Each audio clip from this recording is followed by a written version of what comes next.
Aujourd'hui, c'est la journée des droits des femmes. Elles arrêteront le travail à 15h40 pour dire qu'elles travaillent gratuitement. Un combat qu'elles mènent depuis plus de 50 ans. Au micro, nous rencontrons Rosalie. Elle nous explique que le chemin est encore long pour arriver à une vraie égalité d'un travail et des compétences égales, d'un salaire égal entre les hommes et les femmes. Également, les femmes kurdes sont aussi de la journée internationale des droits des femmes dans le monde. Les hommes doivent changer leur mentalité. Bonjour, présentez-vous. Bonjour, je suis Rosalie, j'ai 38 ans et je suis féministe. Alors pour une fois, depuis longtemps vous battez pour l'égalité des droits des femmes. Aujourd'hui, elle commence à être reconnue. Pour vous, c'est une petite victoire parce que Simone Veil y a veillé, si je peux faire un jeu de mots, à ce que les femmes soient reconnues dans le monde du travail. Ce n'est pas encore le cas. Ça commence à se démocratiser de la part de l'opinion publique. Pour vous, c'est important? C'est très important. On n'avancera pas les uns sans les autres. Il va falloir continuer à éduquer, à revendiquer.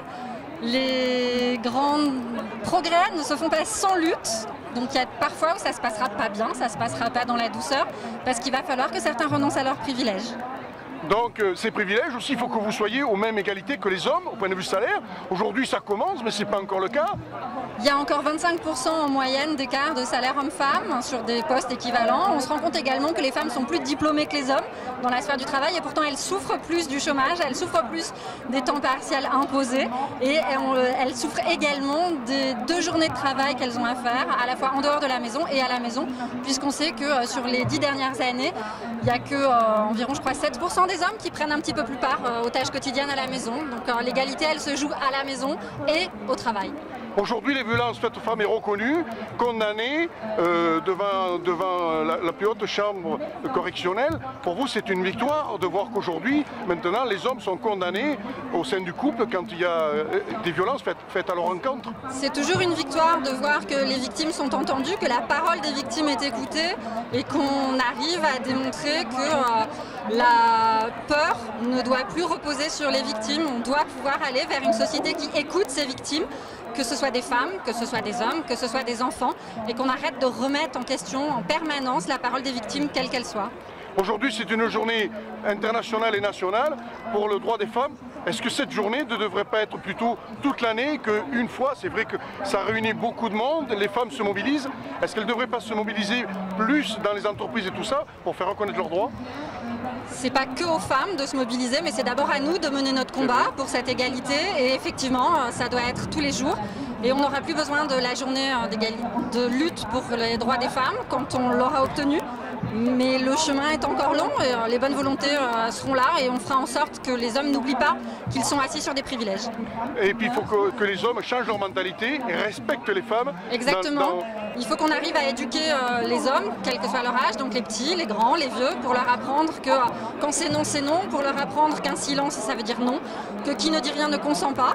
Et comme ça, on sera quand même normalement tous beaucoup plus heureux et on aura une sexualité épanouie qui sortira du cadre de la violence et de l'oppression.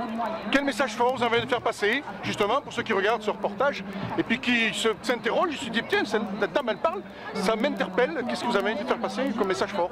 Quand les femmes parlent, écoutez-les, arrêtez de leur couper la parole, elles ont souvent quelque chose d'intelligent à dire.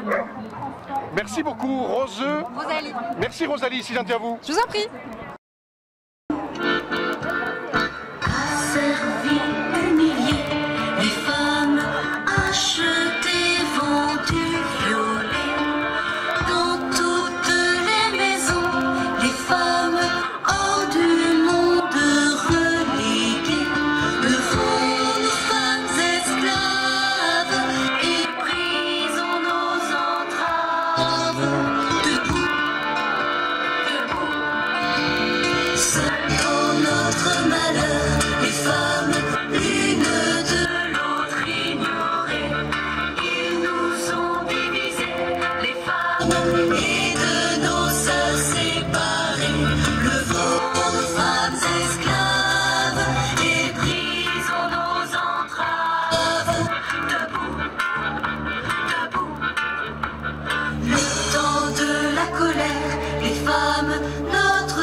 Azadin